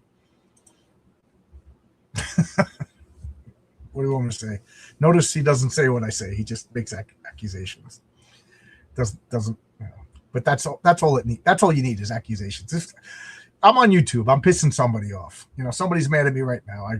I saw a message when I got my phone. Somebody's mad at me right now. What do you want me to do? This guy's mad at me because I talk to that guy. That guy's mad at me because I don't talk to that guy. That guy's mad at me because of this. This guy's mad at me because I'm the bigot sidekick. This guy's mad at me because I won't let him on his channel because I want to promote this book, and it just looks like garbage. I'm sorry, but like I have standards. Like that. Cannot please anyone. I can't. If you have an opinion, you're a bigot. Yeah. If remember when discrimination used to be a good thing? That guy is discriminating. He's got discriminating tastes. You know what I mean? What do you want me to say? All right. So next issue is really, really good. Oh, look at this. The cover. Okay, I didn't mention this. The cover is by Byrne and Austin. Crazy colors. So what do you think? You think about being too hard on Chris Claremont for like inconsistencies in this character? Like, who am I to criticize Chris Claremont? But I'm a customer. I bought the comic. I love the comic. It's the high point of comics. So keep in mind when I'm criticizing, I know I'm nitpicking the silliest things. But this is why I make character sheets for all my characters. Patriarch has a character sheet, and I use those character sheets to do the backs of the cards. So you literally can see the numbers of what they can and can't do. So if I ever just change, you could call me on that. This guy doesn't have this power, but I know there's going to be a story plan, maybe 4 or 5 years in the future. If I get there, you're going to be like, that guy doesn't have this power. Oh, yes, he does. Oh, yes, he does. And no, not the Patreon. Old Dirty Fatty, this name always makes me giggle. I'm a child. I'm a child at heart. Old Dirty Fatty, the name makes me giggle. This is free. This is a free, very entertaining show. You never have to apologize. Thank you very much. That's nice of you to say that. Well, I came in like you were talking shit about Claremont. Don't let Vaughn find out. No. I don't get me wrong. I'm talking about this like Proteus. Like he could be contained by metal, but at the same time he's warping Wolverine's claws. So how do you explain that? And Cerberus picks up every mutant on Earth except for Proteus. You know what I mean? Like it's there's always little exceptions to the plot. It's like, oh, it's this is the way it is. Unless it's not the way it is, things like that. It could be a little more consistent, but little things fuel the theory crafting. Yeah, like I said, like Cyclops shouldn't have been taken out by Moira MacTaggert, but I think of it as he was completely surprised. He didn't expect Moira to waylay him with the gun butt, so he was taken by surprise. He's Cyclops.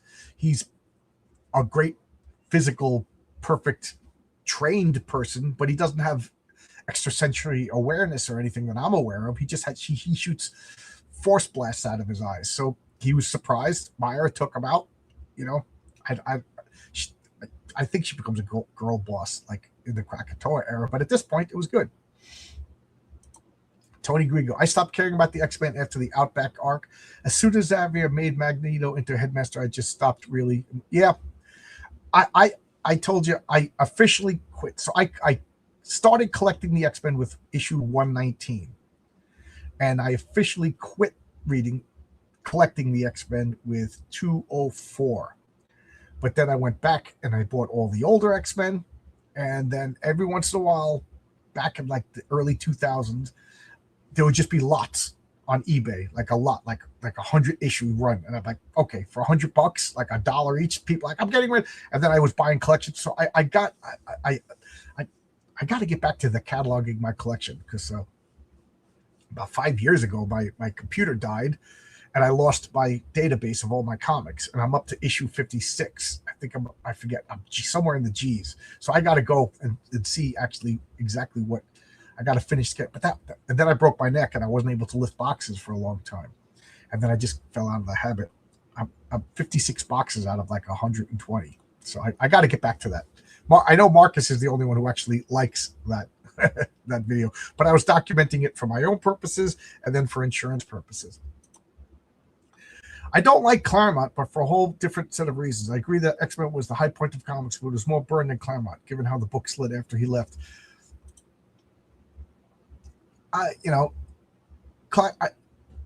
There's a lot. I could agree with that. I don't want to agree with it, but I could agree with that. But I do like Claremont. But his Fantastic Four run was a swing and a miss.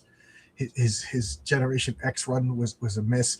But his Marvel team up was great. His Iron Fist was great. Yeah, but then again, both of those were with Byrne. So maybe you're right.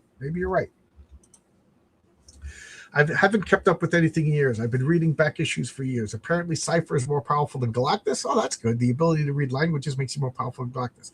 And the Beyonder combined. Who comes up with this stupid crap? I'll take your word for it. Again, I quit Marvel and DC in 2015. I'm starting to think like sooner or later, like I'm not going to be able to do the show anymore because like it's just going to officially be like 30 years old lore, The last great X-Men issue is 175. After that, no thanks. Great. Okay, I'll buy that for $1. But once they captured Magneto, put him on trial, and then the X-Men broke into the trial and captured Magneto and whisked him away because he wasn't going to be treated like everybody else. Like, everybody else has to stand trial. I was like, these X-Men, this is ridiculous. This is ridiculous. So I'm trying to keep track of like X-Men breaking the rules. We just want to be treated like everybody else until we're not treated like everybody else. Headmaster Magneto will send you to detention with a nanny bot if you earn a demerit. What are your 3 largest series collected? X-Men, Fantastic Four. I mean, I've got every Fantastic Four from 1 to 2015. Can't even say the number because they rebooted it so many times. I'm missing issue number 2, 3, and 7, I think, of the Fantastic Four. So I'm missing a couple of single-digit numbers of Fantastic Four. I got every X-Men from 1 all the way to I don't know, 2015. I got every Daredevil from 1 to 2015. Mostly every Thor. I think I'm missing a few Thors. I got every Avengers from 1 to 2015. I'm not missing any Avengers. So I got a lot of large series, over 300 issues. I got every Hellblazer. That was a 300 issue series. I just saw a video. A young guy had to rank the best written black superhero, and Storm won. It did my heart to. Yeah, Storm was good. I like this era of Storm where she was regal, powerful, yet vulnerable. That whole claustrophobia. She was a bit naive. She grew up in Africa, so she wasn't street smart. She wasn't this like wise, magical African like the trope. She was just she was like had 3 dimensions. That'll take forever to catch up. John Lescott, what are your opinions of the single greatest uninterrupted, consistent run of comic books? That's a tough one.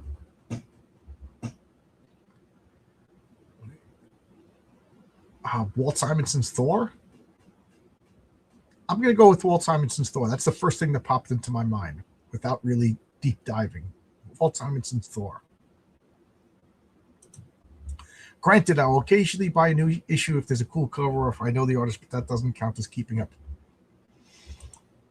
The single best thing Claremont ever wrote was God Loves, Man Kills. It's the quintessential X-Men story, given how crap his later 80s stuff was. I wonder.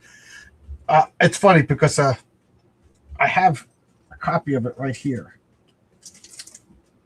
Oh, it's all the way on the bottom of the stack. But I have a copy of it here because when I was going through my graphic novels, I saw that it was 5th printing, and that shall not stand. So I bought a first printing of it. And I said, I'm going to reread it because I only read it when I first bought it. And I remember it being good. I remember liking it. I remember thinking it was important. But now I think it was the beginning of the whiny X-Men. It was the beginning of the persecution, but it was the beginning of X-Men as identity politics. So like a lot of great comics, like The Watchmen, Dark Knight Returns, God Loves, Man Kills. I think they were great, but they did a lot of damage in the long run. It was, everybody became dark, gritty like the Dark Knight, and then everybody became deconstructionist like the Watchmen, and everybody became, my identity politics. White preacher man bad, white preacher man bad, religion bad. So, singly, yeah, it was a great story. Just like what's Days of Future Past? One of my favorite X-Men stories. But can we stop rehashing it? Days of Apocalypse, Age of Apocalypse. It was a 4-issue story that just constantly being copied all the time. Stop copying it. Come up with your own. Anything written by Rob Liefeld? Does he even write? I love Byrne as an artist, but I can't stand him as a sole writer. He definitely needs a co-writer. I disagree. I thought the Fantastic Four... I disagree. I think that the Fantastic Four run was great. I thought Next, N-E-X-T, was not only a great story about mutants and like logical consequences of the part, it was also one of the best time travel stories. I didn't like him on Alpha Flight. Oh, this is easy. Detective Comics from Neil Adams, 1970 through Nightfall, 1990, almost a quarter century. Oh, cool.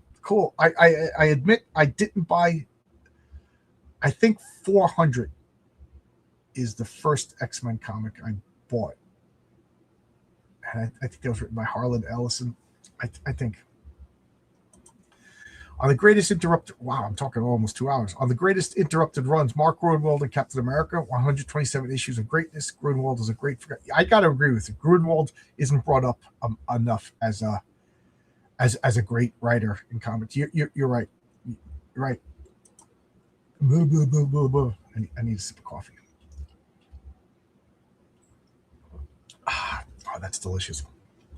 A moral, strong, good-hearted Storm kind of makes her a great standard. Yeah, she wasn't bitchy, she wasn't arrogant, but she was regal, powerful, and paradoxically vulnerable. I love this era of Storm. Amazing Spider-Man 1-38, Lee Ditko. Absolutely. Marcus, you're 100% right. My Amazing Spider-Man collection, my earliest one is 24. So I have every Spider-Man up to 2015 from 24, Amazing Spider-Man on. But I did read those 1-24 in reprints and collection stuff. You're absolutely right. Just firing on all cylinders. And the Ditko Fantastic Four 1-100. Towards the end, when you could see Kirby's fire was leaving, when it was like, oh, we're fighting Frankenstein and the creature from the Black Lagoon, but yes, that is such a great run. So much imagination in like 75 of those issues is just like the cornerstone of Marvel Comics. His FF was great. What are you smoking? His Wonder Woman was great too. Byrne. I forgot he wrote Wonder Woman. One of the problems with Byrne's Wonder Woman, the art was outstanding, but he was spent too much time fixing continuity. DC, the continuity was effed. Yeah, tell a good story, and if you fix continuity, that's fine. But it was just like a lot of the stories were just to fix continuity. But I loved him drawing Wonder Woman. Most of the monks accepted Nightcrawler while the evolutionary scientist became Mr. Sinister. Liefeld does write, and he does it even worse than his art. What he writes couldn't even be sufficient to me. Yeah, I'm not a big fan of Liefeld. Matter of fact, that's a big part of Eddie is Doomed, is how much I dislike Liefeld.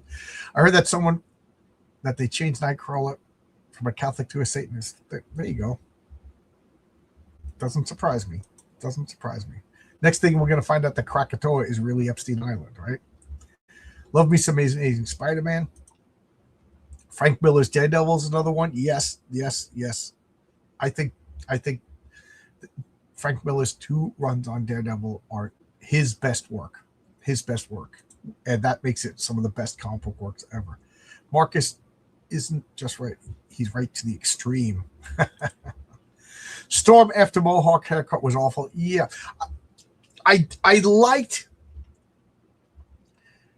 the explanation. I like that she went off into space with the Akanti. Is that the name of the whale things? And Empress Leandra and stuff like that. And so her being connected to the Earth, it affected her psychologically. When she came back, she shaved her hair because but it shouldn't have lasted.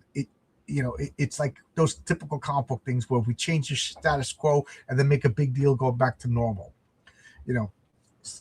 Like as she came back, she reconnected with the Earth and everything. But I thought it was a kind of shocking. I kind of liked it because it kind of fit. It was a logical consequence to somebody with her type of powers leaving the Earth. But it shouldn't have lasted more than a year. I think that's why they brought him on. They had to try to fix Superman. Yeah. Loved Byrne on Superman. Yep. That's true. Yep. I disagree completely. She had a great story about Discovery, mostly when she lost her powers. Storm? Yeah. I liked it, but it shouldn't have lasted as long. I did like it. I thought it made sense. It made sense given her powers and nature. I don't like Liefeld's arting or writing, but I like him a lot as a human being who promotes comics, is nice to fans. Yeah, but me too, except when he freaks out once in a while. He does. He freaks out once in a while. I'm all caught up. Oh, man. Apropos of nothing, a guy brought in a pizza on Friday, and it was ice cold by the time we got it. He bought 4 pizzas from this local place in Queens by the airport, and I can't stop thinking about it. It was so good. There's a pizza place by here that my wife and I go to. Usually we'll go on Sundays. Like we couldn't go today. Obviously, I was working. And my favorite way to enjoy pizza is you go to the pizzeria, you order a whole pie. They bring it out on that metal tray and they put it on your table, and you just eat it right there, fresh. It just came out of the oven 2 minutes ago. Oh man, I love that. But we all order pizza, put it in the box, and then we eat it 40 minutes later. So this guy bought the pizza, put it in his car, drove to work, and then we had to wait till our break. So it was ice cold, and it was so good. Even ice cold, it was so good. I kept asking him, but that guy worked Friday. He didn't work Saturday. He didn't work Sunday. So tomorrow I got to ask him, what's the name of that pizzeria? Like, I'll drive out there. I want to, one of these days, when we go back to normal shift, maybe pick up my wife, or on a weekend, we'll drive out there, get a pizza. I'll drive out to Queens, sit down, get that pizza sitting on a tray. Oh man. I've taken like a 2-hour ride to get donuts at my favorite place in Brooklyn. When you're a slob, you're a slob. What do you want? You like what you like. Marcus says, I don't even like Liefeld as a human being that much. Yeah, he's big. I try to be nice. I've seen that he had a couple of jerky moments. I never liked him even in the 90s. I wasn't a big fan of McFarlane either. McFarlane was a good writer. I mean, a good artist. Can't take that away from him. But the origin of Spawn was pretty good, and then nobody talked about it. Only recently are they talking about, like, I think he defeated his own argument. Nobody talks about Spawn. Now they're talking about Gunfighter Spawn because they finally got a good writer, good stories. McFarlane, you got to realize, comics without stories are forgettable. I mean, there's a whole reason why all comic book sales went down, because you guys forgot that there was supposed to be good stories. Look at Marvel. I think Marvel's art is improved, but the sales aren't coming because the stories are crap. He screwed over a lot of people. Yeah, I've heard a whole bunch of horrible stories about him. Did you watch the Wonder Man series on Disney? No, I didn't. Nope. I didn't watch the trailer of Lanterns. I don't. Nothing exists. Nothing exists anymore. That's my stance. The last Marvel thing I watched was the Spider-Man, because I wanted to see Andrew, what's his name? Andy Garfield and Tobey Maguire team up. I wanted to see that. But that was the last Marvel thing I watched. And unless I hear like you guys raving about how good it is, I don't get excited. I don't watch it. Doesn't matter. Like everybody's like, oh, the Green Lantern. I'm like, who cares? It doesn't exist. It's gonna be crap. Did anybody like? I'm so cynical. It's just like, oh, you guys actually are getting emotional and you getting angry that it's. At this point, you should just accept that it's gonna crap. It's gonna stink. Don't hate watch it. Don't talk about it. Don't give it any air. Just completely put it out of your mind, because hate watching is still views. Talking about how bad it is still attention. Just pay it no mind. And then when you find, like right now, they're teasing that Firefly is going to come back. Is anybody excited for that? Does anybody think it's going to be good? How many times are we going to get Lucy Van pelted? So I don't go after that football anymore. I'm a Charlie Brown that has learned my lesson. It doesn't exist. Doesn't matter. If you like it, good for you. There's no Watchmen TV series. There's The Witcher sucked. That was literally the last straw. I'm like, people like this? This is like the worst written, worst edited TV show I've ever seen. It's garbage. There's no Star Wars. It doesn't exist. That way, I'm not disappointed. And even Star Wars, if this new show that they're making is the greatest thing in the world, I'm still not watching it, because there's just so much bad Star Wars. Starfleet Academy. People are upset. Why are you upset? Did you actually think it was going to be good? That's shame on you. That's the way I feel. One of the best tests for good pizza is it still tastes good. Oh, I can't stop thinking about this pizza. It was so good. I'm turned into a slob lately. I put back I lost 25 pounds. I put back 6 pounds. I've been eating like a galvoon. Cold pizza for breakfast is championship material. I just broke a fast because of a pizza. His art was beautiful, but he was too progressive a writer for a morally binary character like Superman. Putting Superman in part of it. Yeah, you're right about that. That you're absolutely right about. Even at the time, I was like, "What's going on? You don't do this to Superman. You don't tug on Superman's cape, and you don't spit into the wind. You don't pull the mask off the old world Roger, and you don't mess around with Jim." Eric Lawson was a better writer artist than yes, he was. Now he must have had a stroke. Bobby's with me. We could take on the world because I got Bobby at my back. I loved 70s, 90s Green Lantern, the Lanterns thing. Yeah. I'm not even going to talk about Lanterns. Nope. I only watch new stuff when I hear it's great. Yeah. I got to hear from other people whose opinions that I respect that it's worth watching. That's why I didn't watch Breaking Bad. I only watched Breaking Bad when I saw people like, oh, the ending was so good. Now I'm going to watch Better Call Saul because everybody's – plus I kind of trust that guy now, but I didn't watch Better Call Saul yet. I'll start watching that. I'm not going to watch 32 hours of a TV show and then find out it's garbage. I'm almost 60, I don't have time for that stuff anymore. Bro, the Watchmen TV show was hilariously bad. All the talking heads were raving. I know. I knew it was bad. As soon as I saw the commercial, I said, watch, all the Rorschach guys are going to be alt-right Nazis. You can't take the Watchmen out of 80s politics.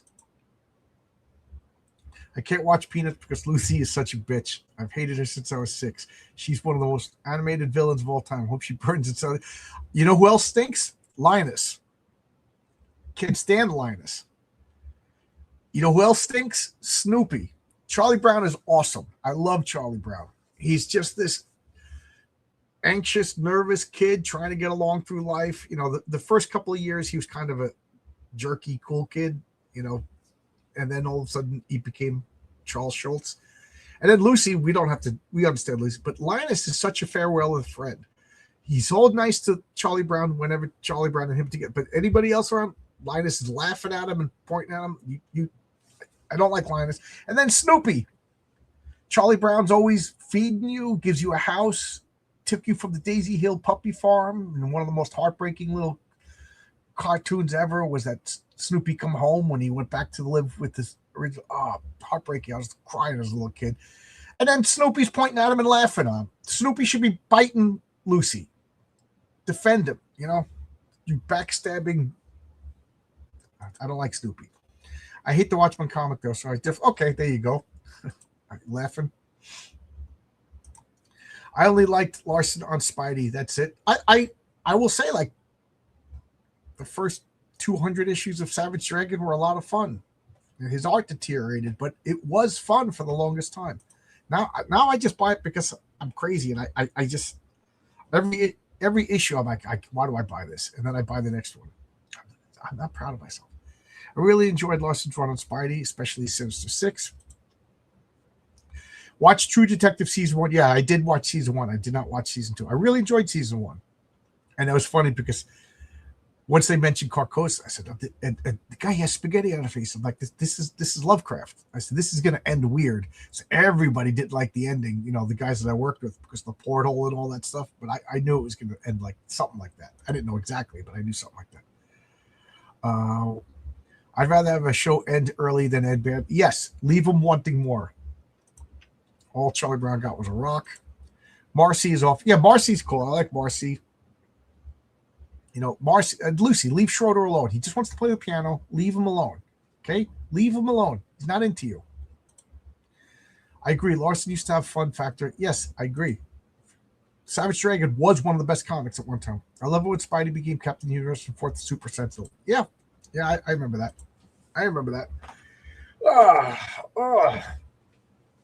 I am all caught up. I ate a little something. My stomach is tweaking, so I'm going to go have a real dinner now. Not just a Twinkie or two and a cup of coffee, piece of crumb cake. I'll have like a real dinner now. So I am going to say thank you, everybody. I'm sorry that I switched up the time. This seemed to have worked out. It seemed like everybody showed up. I'm seeing a lot of the names. Tony, you said last question, and now you got more questions. John, what are your thoughts on Howard Chaykin? One of the few post-crisis DC thing that really enjoyed was his run on Blackhawk. I thought the Blackhawk run had a unnecessary adult content. Reread the first, prestige format Blackhawk. It had things in it that shouldn't have been in there for a Black Hawk comic. Howard Chaykin, you're a freak. You know, you want to do it in American Flag, that's fine, but don't do it in Black Hawk. And shame on Marvel and DC, shame on DC for letting it go through. But I like Howard Chaykin, all things considered. You know, I like Black Kiss, but that was all his own stuff. You could do it. It's his own stuff. Do whatever. Do all the shocking X-rated stuff you want in your own comic, you know, and market it clearly like that. So you know what I mean. American Flag was awesome. His art is good, but he's got some fetish problems that he needs to work out, and he also needs to work on the storytelling. Everybody saying good night, good night, good night, good night, good night, and I will say goodbye, kids, before the next comment pops in.